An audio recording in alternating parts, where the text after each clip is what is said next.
Hello everybody, I thought I'd shoot a quick clip here on how I maintain my snap-on ratchets. This information may apply to other ratchets as well beyond snap-on, but since that's what I have here, that's what I'm going to show. I've got a variety out here, a long-handled half-inch, regular half-inch drive, 3/8 swivel head, 3/8 standard, 1/4 inch standard. This is actually a 1/4 inch size, but it's got a 3/8 head on it, and then a 1/4 inch fine. I've already done these two here, and both of these felt like they were missing some teeth. They were not. They were just gummed up from lack of maintenance. My fault over the years. So I figured I'd go ahead and go into one and show folks how I at least maintain mine. And I'm going to start with this swivel head right here because it does feel like it's missing. You can see I can just kind of rock it back and forth.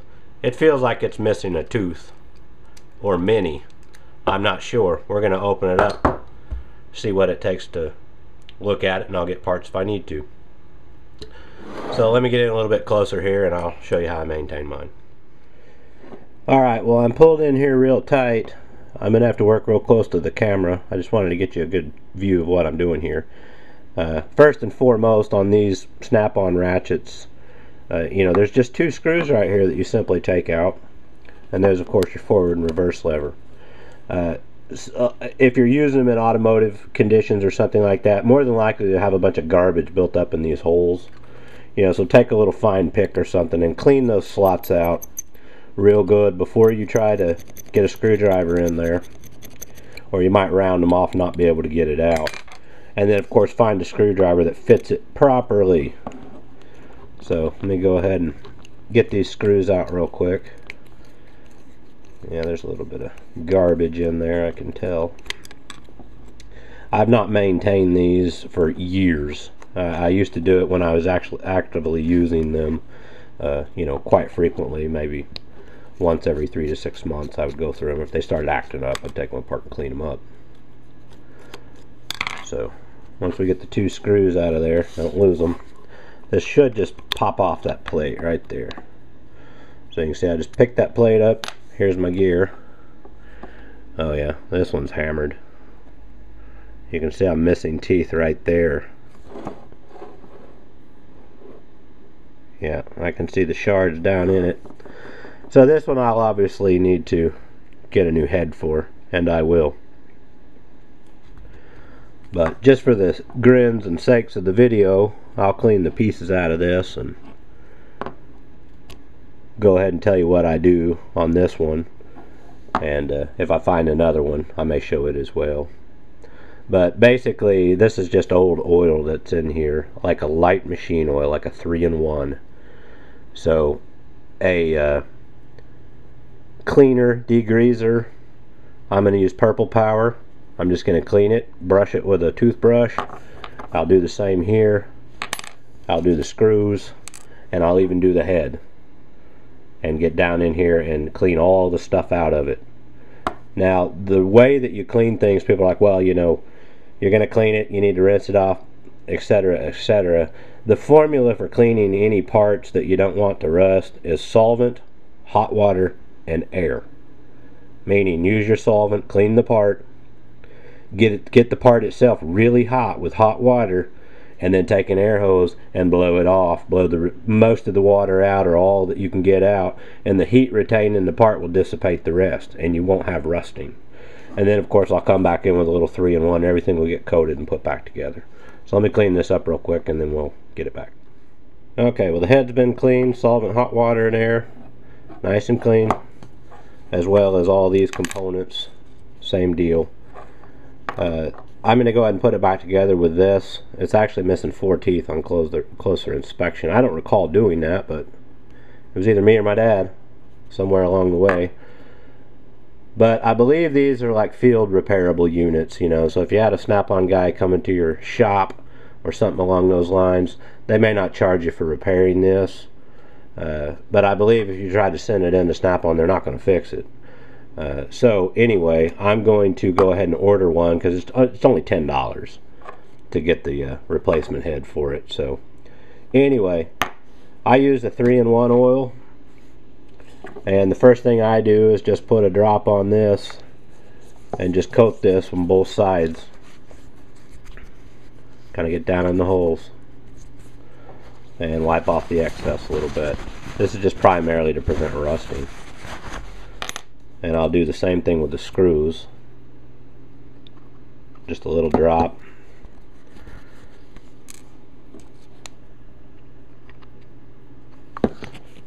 And just put a little coat of oil on them. Sorry about the camera there.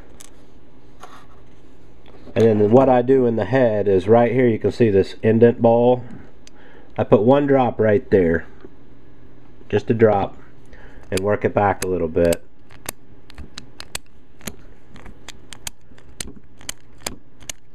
That's all I do. And then on this is kind of a bearing surface where it bears on this down in there. I put one drop. I just put a little line right here, just like that, and then put this down in. Sorry about the camera again. Like I said, I'm shooting really close to where I'm at. And at that point, just stick this back on, put the screws in.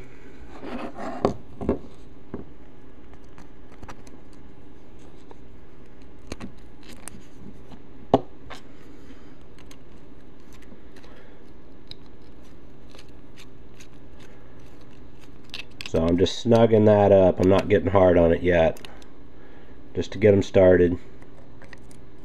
It's hard to work through a viewfinder. Let me look around the camera. There we go. Fingers are oily.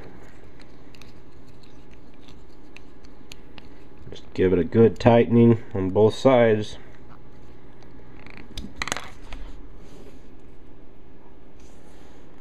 And with the excess on my fingers, I'm just kind of coating this, just a very light coating. And some ratchets will actually have a hole in the other side where the ball is. I'll put one little drop down in there, and that will lubricate the spring and the back side of the ball, and just kind of wipe off the excess. And there we go. Aside from missing those teeth, it feels great, easy to flip back and forth. And that's pretty much it. I do the same thing on all of them, and that's how I basically maintain them. Now this little fine ratchet, you can obviously see the head is put together differently. There's a retention ring. It's not really a snap ring down in there, and I've got it curled up just a little bit so I can take it off. So I'm going to try to take this apart in real time. Boy, it's hard to work around that viewfinder. Just work it around there with my fingernail. This one may have some missing teeth as well. It's behaving very oddly. Pull that off. And now the head itself will come out the other side. So you can see that right there. And let me take a quick look at this.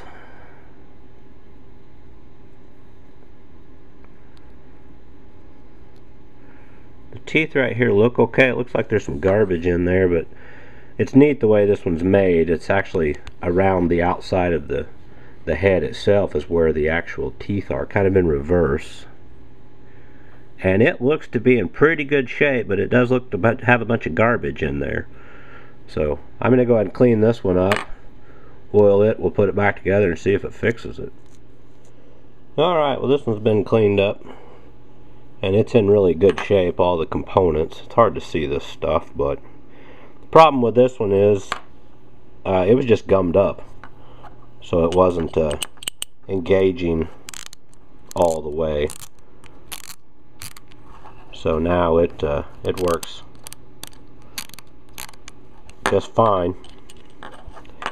And I'm not going to be able to show putting this one together because these things are kind of hard to put on, and I need to get the camera. It's only an inch away from what I'm looking at, so I'll lubricate this as well. I'll put a drop down in here. I'll rotate it to the other side, put a drop down in here. I'll give it a light coating all the way around. One little bit right here. a little bit on the teeth, and then I'll put this ring back on, and this one will be ready to go back into service.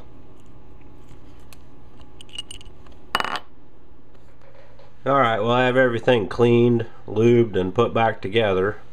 They all look good with the exception of the swivel, which is the first one that I've outlined, as well as this 1/2 inch one here. It's marginal, so I'm going to go ahead and replace the head in it as well. So according to Snap-on's website, it's going to cost me $10 for each head. Oddly enough, 1 3/8, 1 1/2 inch, they're the same money. But it said on their website that anything below $500 is free shipping. So 20 bucks is what it's going to cost me. I went ahead and took a little bit of time to get the prices today on the equivalent of each and every one of these, just to kind of let you guys know how expensive these tools really are. You know, these are not really something that somebody's going to buy for the DIYer at home or something like that because of their cost. You know, so get prepared. This one ratchet right here, this 1/2 inch one by today's standards, is $155 rounded. I'm rounding all these. This is $145, $130, $95, $73, $75, and $73 again. So what you're looking at right here on these 7 ratchets is $746, and then you add your tax in on that. You can do your own math. So these are very, very expensive tools. They are the best tools in my opinion. You know I do a lot of Harbor Freight reviews, this, that, and the other, and I'd probably be buying their ratchets and things of that nature if I didn't already have these from my past life. So once I get the heads in, I may shoot a clip doing that, because you need to put a new change selector lever in there, and this is peened over, so I may show that process. But as far as just maintaining your ratchets, that's all you need to do. Don't use grease, don't use anything like that. Use some very light machine oil, like a 3-in-1. From time to time, take them apart, clean them out. It's very easy to do. This probably took me an hour to do all 7 of these, and mind you, I have not done this in years. So just a little bit of information for you guys. Thanks for watching, and good luck.